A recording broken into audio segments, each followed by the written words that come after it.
Bon, alors quand on a envisagé de faire un voyage en Pénichette, on avait des attentes, bien sûr. C'était comme un rêve depuis longtemps, j'ai les moyens. Puis on se dit un jour, on va avoir l'occasion de faire ce voyage-là en Pénichette, particulièrement sur le canal du Midi. Parce que moi, le canal du Midi, j'avais vu des photos, puis souvent, je choisis mes voyages en fonction des paysages que je veux voir. Alors, quand nos amis, Louis, Nicole, nous ont parlé qu'il y avait un projet d'aller en Pénichette sur le canal du Midi et qu'ils cherchaient quelqu'un pour les accompagner, donc là, ça a cliqué. Je me suis dit, ben voilà, ce serait extraordinaire de faire ce voyage-là. Alors, donc, on avait comme attente de profiter de cette longue navigation pendant 2 semaines, de rentrer dans le canal, d'y aller kilomètre par kilomètre, de voir le paysage, de savourer tout ça, la nature, le soleil dans les arbres. Les grands moments de mon voyage, mon Dieu, il y en a eu plusieurs. Au fond, ça a été de grands moments tout au long du canal.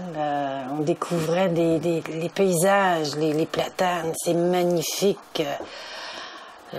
Les photos que j'ai réussi à prendre, j'espère les avoir bien réussies, mais des petits villages cachés, des vieilles maisons rénovées, les gens, les promenades en vélo, tout. La bonne bouffe, le bon vin.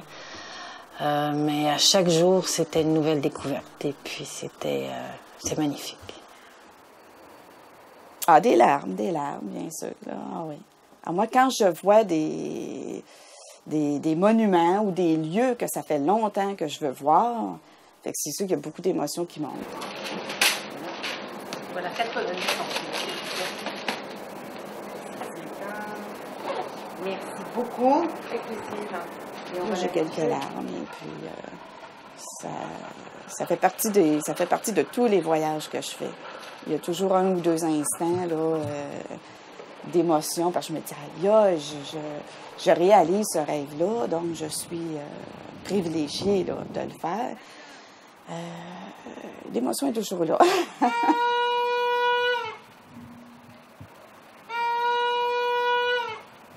Sur le plan des visites touristiques, je réalise qu'il y a bien des choses à voir. Même si on est à bord d'une pénichette, il y a beaucoup de facilité pour s'arrêter. Et c'est sûr qu'on avait un trajet à suivre, mais on a quand même eu l'occasion de voir de très belles choses. Bon, la plus spectaculaire, c'est sûr que c'est Carcassonne. C'est l'endroit à voir avec sa cité. Et depuis qu'on a vu le fichu musée de l'Inquisition qui nous fait nous intéresser un peu plus au peuple des Cathares, c'était assez émouvant et assez terrible à voir. Et la cité comme telle est magnifique. J'y ai goûté à mon premier cassoulet que je rêvais de manger depuis bien des années. Et on s'est trouvé un petit bistrot fort sympathique où on a pu se régaler. Et en bonne compagnie toujours. Donc ça, c'était parmi nos premières attentes. De visiter aussi autour, bien sûr. Surtout, entre autres, qu'il y avait Carcassonne sur notre chemin. Et ça, Carcassonne, c'est un autre rêve que j'ai réalisé en voyant la cité médiévale. Parce que moi, j'en parlais, j'ai enseigné pendant 33 ans l'histoire, secondaire 2. Donc, Carcassonne, ça faisait partie du programme d'histoire, les cités médiévales. Puis, il y avait toujours une photo dans un des volumes que j'utilisais. Puis je me dis, un jour, j'irai donc voir Carcassonne. Puis y arriver par le canal du Midi en Pénichette, alors ça comblait beaucoup de rêves là, en même temps. Plusieurs autres villes, oui. On en a vu tellement qu'on en oublie quelques-unes. Je me souviens de 7 où on a dû s'arrêter pour plus d'une journée et demie avant de traverser le bassin de Thau. Et je me souviens qu'on a rencontré des gens qui vivaient dans des petites maisonnettes très simples, mais les gens chaleureux. On a même pris leur adresse et puis à notre départ, On a reçu d'eux une bouteille de vin que l'on boira à leur santé. Ça a été du nouveau à tous les jours. Donc, il n'y en avait pas nécessairement beaucoup en avant dans mes attentes. Pour ce qui est du contact avec le milieu, les éclusiers, en particulier parce que c'est eux qu'on voit comme, à part nos coéquipiers là, de voyage, les contacts, au début, ça a été... on ne savait pas trop comment s'y prendre. En tout cas, moi, personnellement, là, je ne savais pas comment rentrer en contact avec ces gens-là. Encore que ces bateaux location, on sait à peu près le temps, quoi. Oui. Mais il y a le bateau promenade entre, alors ça fait qu'il faut s'arranger, il faut jongler. Ah oui. Et le bateau promenade qui vient faire qu'une écluse et puis il redescend. Alors ça fait qu'il ne faut pas le retarder, lui, c'est son boulot aussi. Alors. Son boulot, c'est ça. Et puis, au fur et à mesure, je me suis rendu compte que c'est des gens qui aiment leur métier, qui aiment surtout leur environnement aussi. Ils aiment prendre contact avec les gens qui passent, surtout si on montre de l'intérêt. Puis je me rends compte qu'ils ont les mêmes problèmes, les mêmes intérêts que nous. Oui, il y a des gens qui tombent à l'eau, mais bon, on est quand même éclusier un peu pour ça, pour prévenir ça, et aider les gens à faire de leur mieux, et éviter justement ces problèmes-là. Et vous devez rencontrer beaucoup de gens, vous devez rencontrer beaucoup de gens de différents pays. Oui, beaucoup de Canadiens. Ah, oui. Des gens des USA, bien sûr. De l'Europe, avec un peu une ouverture vers les pays de l'Est maintenant, ainsi que l'Espagne et l'Italie, qui viennent de plus en plus nous rencontrer. Et après, quelques gens qui viennent aussi de l'Afrique du Sud, de l'Australie et Nouvelle-Zélande. C'est les principales nationalités que nous rencontrons. Et puis, vous habitez dans la maison, hein? Oui, j'habite ce logement, oui. Il est très agréable, il est très grand, et bon, j'ai un peu de terrain autour avec du jardin et quelques animaux.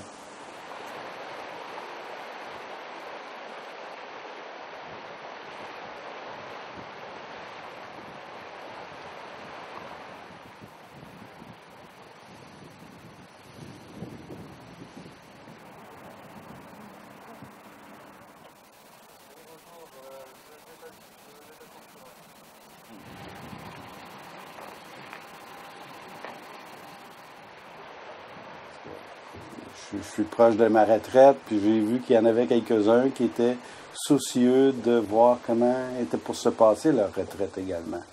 Donc, tous ces hommes-là, ou ces femmes-là aussi, j'ai vu qu'il y avait des contacts avec le milieu des éclusières, si on pourrait appeler, là.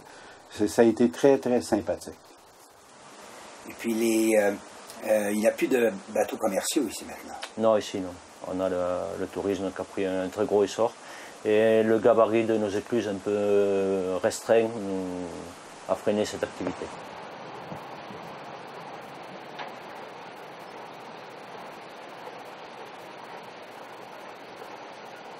Dans une année, ça dépend un peu des secteurs. Ici, à l'amont de Carcassonne, on doit faire à peu près 5000 bateaux. J'ai bien compris? À l'amont de Carcassonne, à peu près 5000 bateaux. 5000 bateaux? 5000 bateaux, alors que dans le secteur de Béziers, il passe peut-être 10 000 bateaux. Le double que nous. Et on fait à peu près 1000 bateaux au mois d'août.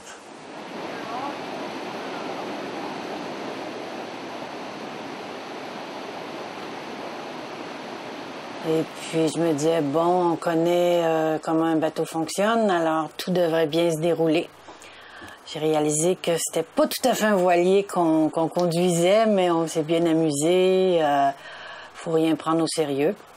Alors on a fini par manipuler la pénichette avec beaucoup plus d'aisance, de passer les écluses de plus en plus facilement. Ah, ben c'est l'apprentissage du bateau en tant que tel, là. Un volant ça prend 7 tours pour pouvoir faire tourner un petit peu le bateau. Il y a une adaptation au début.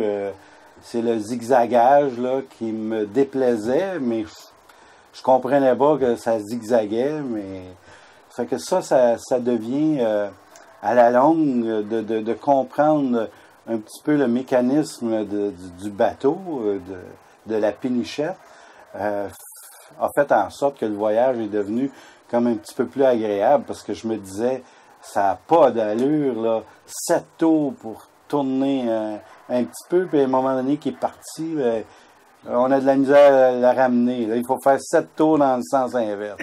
C'est comme je disais, ça n'a pas d'allure. Mais il y a un système. Il y a un système et il faut le comprendre. Et puis, il n'y a rien de sérieux, rien de grave qui s'est produit. On s'est amusé, on a bien ri avec les éclusiers qui jasaient, qui discutaient avec nous pour nous aider un petit peu et puis aussi pour nous parler d'eux-mêmes et de leur beau pays. Alors, c'était très, très agréable. Au début, là, c'était pas évident. Mais là, on est devenu pas mal bon. Puis dans nos promenades dans les petites villes, chez un boucher, chez un pâtissier, boulanger, on pouvait faire un petit bout de conversation là, qui était intéressante. Quand on est allé chercher les croissants, on demandait à la dame si elle se promenait avec sa péniche. Ah, elle est toujours là. Elle est toujours là. Puis elle a ouvert suite à la fermeture de la seule épicerie qu'il y avait ici. Oh. Ah, ben. Puis elle dit qu'elle a plein de monde. Puis elle dit il y a toutes les péniches. Ah oui, toute seule. Toute seule là-dedans. Puis le chien, là, quand on est rentré, il rentrait, il montait sur la péniche, puis avec son museau, il ouvre la barrière où elle habite en bas. Ah oui? Puis quand quelqu'un rentre, il jappe. Ah, ben c'est comme sa cloche. C'est ça, elle est quand même toute seule. Ouais. OK, la mare avant est détachée. Bon.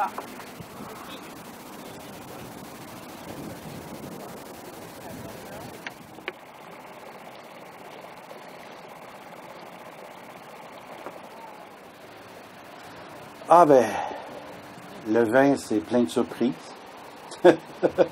C'est plein de surprises, c'est des vins qu'on peut essayer qu'au Québec sont difficilement accessibles.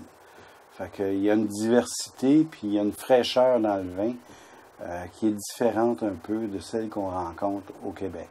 Oui, ici, ben, on passe dans un petit village, dans un petit hameau, et ils produisent du vin, on la jette, c'est une surprise, ça. Et des fois, elle est agréable, des fois un petit peu moins, mais il reste que il y a des goûts qu'on ne savoure pas nécessairement quand on est au Québec. Alors, déjà, on a du vin de pays, de l'AOC et tout ce qui est cuvée. Donc, après, au niveau des cépages, il y a énormément de Carignan, du Merlot. Au niveau du blanc, les Vermentino. Il le boit beaucoup en apéritif parce qu'il est sec et très fruité. Dans la région de Lyon, il rajoute du cassis. Ici, il le boit pur parce qu'il est vraiment déjà fruité, ça casse. Et les rosés sont très secs aussi. Parfait. On le boit en général avec des grillades et même quelquefois avec du poisson aussi. Ah oui? Ils sont très secs mais fruités. Les rouges, ils ont un peu les arômes de fruits confits, fruits rouges. Pruneaux, un peu tous ces feux, voilà. Et les blancs, c'est surtout un peu de miel, acacia. Ah là là, oui, ça doit être délicieux. Alors, une dernière petite chose qu'on n'a pas mentionnée, c'est lorsque l'on croise d'autres pénichettes, on envoie la main, anglais, français, australiens, canadiens, québécois comme nous. Alors, c'est bien amusant. Plusieurs suivent le même trajet que nous, alors on se retrouve dans les écluses, parfois avec quelques difficultés pour s'amarrer, donc c'est toujours très drôle. Mais tout le long du canal, c'est très agréable de rencontrer ces gens-là. On a des Australiens qui nous ont suivis d'ailleurs pendant plusieurs écluses, et puis c'était très drôle. Nous, on levait à la santé avec notre verre de vin et eux à la santé avec leur verre de bière. Alors, c'était très bien. Parce qu'il y a des gens qui le font en entier, qui partent là, qui vont jusqu'à Santiago, ensuite Fatima, ils remontent à Santiago et ils refont le chemin inverse. Ça leur prend combien de temps? Là, il faut compter 2 mois à 3 mois de marche. En marchant tous les jours, 25, 30, 35, 40 km. Ça veut dire qu'il y a de la préparation? Il y a de la préparation physique, c'est vrai qu'on n'y va pas non plus comme ça. Le sac à dos est léger aujourd'hui, 8 kg. Mais c'est vrai qu'on voit des gens porter des sacs à dos de 10, 12, 14, 16 kilos parce qu'ils ne sont pas entraînés, ils ne savent pas sur quoi ils s'engagent. Mais au bout d'un moment, on sait ce que c'est porter du poids toute la journée, 16 kilos, et donc on baisse au maximum.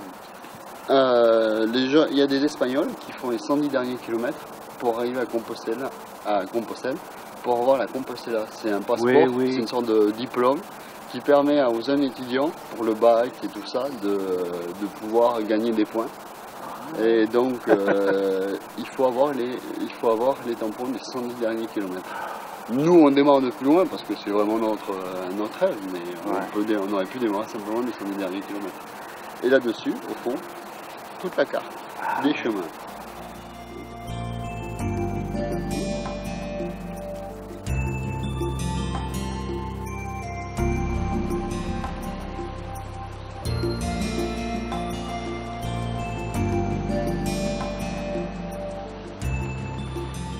Je crois que ça a été tous des moments forts parce que l'avantage du bateau, c'est que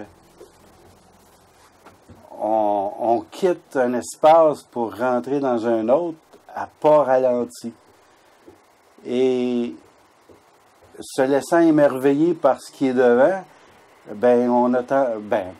on oublie ce qui est en arrière, quand même. On oublie un peu. Puis c'est tous des moments forts parce que je regarde là, ce matin l'allée des arbres qui sont là, les platanes qui sont là. C'est pas la même lumière, ils n'ont pas la même dimension, le canal est plus large et ça a un effet de lumière qui est complètement différent d'ailleurs. On pourrait se dire, je suis tanné, c'est plein de platanes. C'est pas ça, ils prennent des couleurs différentes.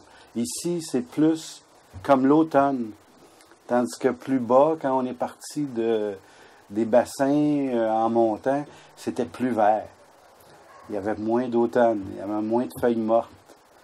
C'est ce qui fait les moments forts. La vie en commun avec les gens, pour nous, c'est pas nouveau, puisqu'on la vit tout l'été à bord de notre voilier.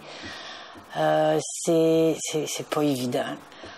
Dans le sens que les gens avec qui nous sommes n'ont aucune expérience de bateau. Donc, ils se fient quelquefois sur nous. Ils prennent parfois quelques initiatives, ce qui est très bien. À la santé. À la santé de Gilles. À la santé de Gilles. C'est l'écluse qui a été bonne avec toi. L'écluse était bonne avec toi. Elle était bonne. À la santé. À notre santé. La prochaine, j'aimerais en avoir une droite. Ah oui, t'es cloche en plus. Tu commences à être pas mal exigeant. C'est pas évident. C'est pas évident pour personne, mais ce n'était pas évident pour nous non plus, parce qu'une pénichette, ça se conduit pas facilement. Ça se promène d'un bord puis de l'autre, puis...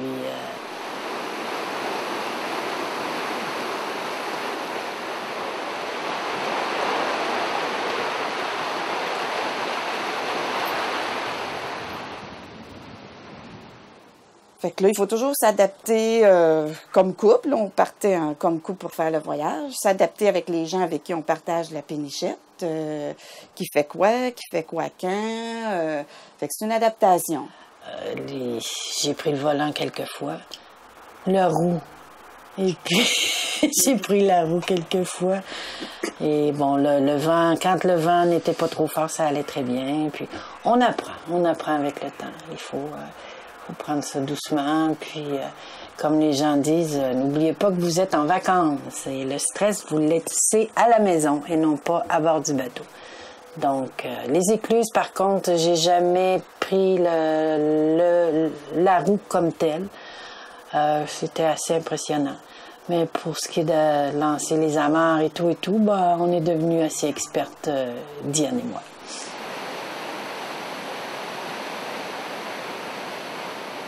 Disons que j'ai tenu pour me souvenir de tous les endroits que j'ai visités, j'ai tenu un livre de bord tout au long des 15 jours qu'on vient de passer sur le canal. Et je pourrais pas vous dire quels sont les endroits qu'on a visités au départ. C'est sûr que les grosses villes, c'est facile à retenir, mais tous les beaux petits coins sympathiques, les noms sont assez longs à retenir. Mais comme on a tout le trajet dans notre cahier de navigation, bon, on va reprendre ça au départ et développer un peu plus tout ce qui a été vécu là-bas. C'est un défi. Je savais que c'était un défi à relever. Apprendre à fonctionner sur le bateau, apprendre à conduire la pénichette. Fait que ça, je suis contente de l'avoir fait. C'est un autre défi, là. Puis, fait que les attentes avec une période d'adaptation sont comblées, finalement. Fait qu'on a bien fait la croisière, là, petit à petit, pour arriver à bon port, finalement. Ah, ben, ce qui me surprend, c'est que c'est comme le pays est quand même quadrillé. Le pays est quadrillé comme la région des vins. À un moment donné, ça devient comme... Ah, on voit des vignes. Puis le jour où on arrive, puis qu'il n'y a plus de vignes, on dit, il n'y a plus de vignes. C'est comme, je sais pas, s'il y avait comme une déception dans mon intérieur, mais ça me faisait voir la couleur de la terre. Ah, les arcs, la même couleur que les maisons, la même couleur que l'écorce des arbres. Les platanes ont des couleurs ocre et ça me faisait voir comme la diversité de la terre, comment ils travaillent leur terre d'une façon impeccable. On s'aperçoit qu'ils aiment leur terre parce qu'elle est soignée, leur terre, pas à l'abandon. Celle qui est cultivée n'est pas... en tout cas, c'est pas à l'abandon, c'est bien travaillé, ils en prennent bien soin. La bicyclette, mon Dieu, la bicyclette, c'est plein de côtes à monter avec la bicyclette. Mais ça vaut la peine. Entre autres, hier, on avait besoin de pain. Et trouver un endroit pour trouver du pain, c'est pas évident dans des petites places à côté d'une écluse. Et je crois qu'on a fait au-dessus de 10 km pour apporter 3 bons pains croûtés comme on les aime, pour réaliser à notre tour que nous étions à peine à 15 minutes de la pénichette. Mais le détour en valait la peine.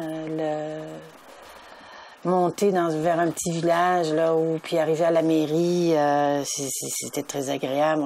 Rencontrer une petite mère de famille tout à fait adorable avec ses 2 jeunes enfants qui nous dit non, il n'y a pas de boulangerie ici, il faut vous rendre à Barbonnet, si je me souviens bien, c'est pas loin, vous traversez la nationale et vous suivez le chemin. Bon, tout ça pour aboutir finalement à un autre petit village, à Vignonnet, que je n'oublierai pas et qui était fort agréable.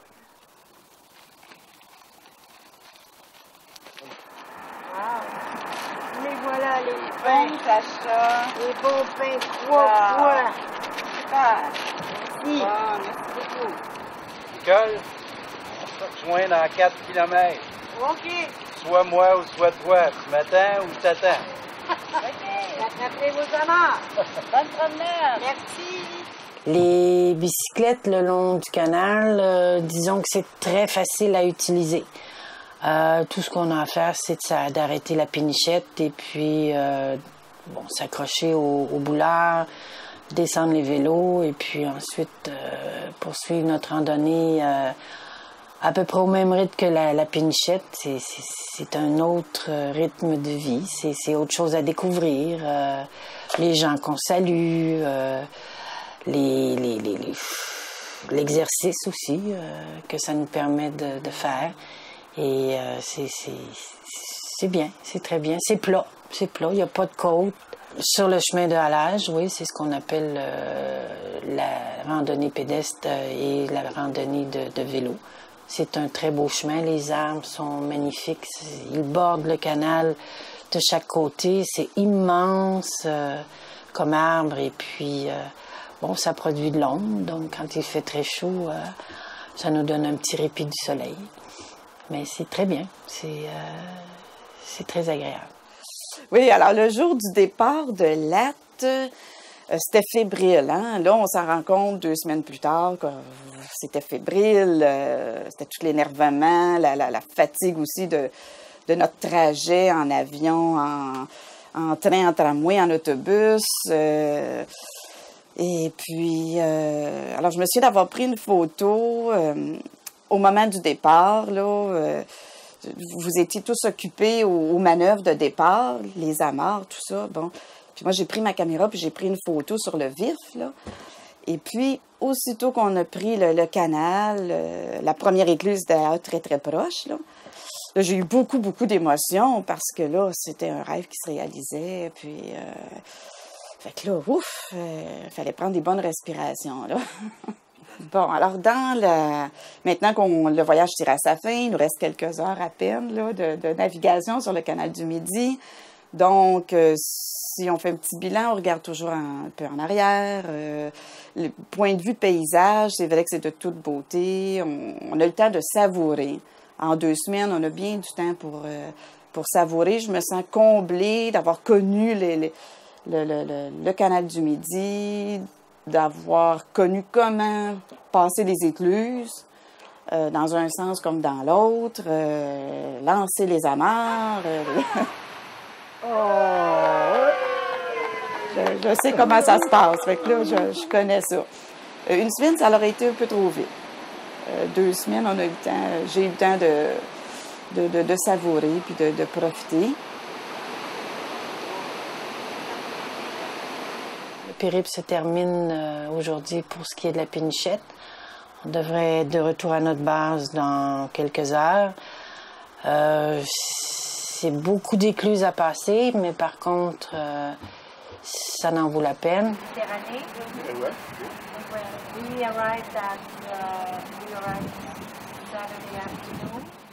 Parmi les plaisirs de voyager sur une péniche, il y a le décor qui change à tous les tournants. Il y a les gens qu'on rencontre au fil du périple qui sont très, très, très gentils. Il y a également le calme de voyager sur ce genre de bateau. Le moteur qui est presque silencieux. La vitesse, 5 km/h, gros max. Le seul petit stress, c'était les écluses, mais à force de prendre l'expérience, tout finit par se régler. Et c'est avec un plaisir qu'on termine ce beau voyage sur ce petit hôtel flottant, somme toute très, très confortable.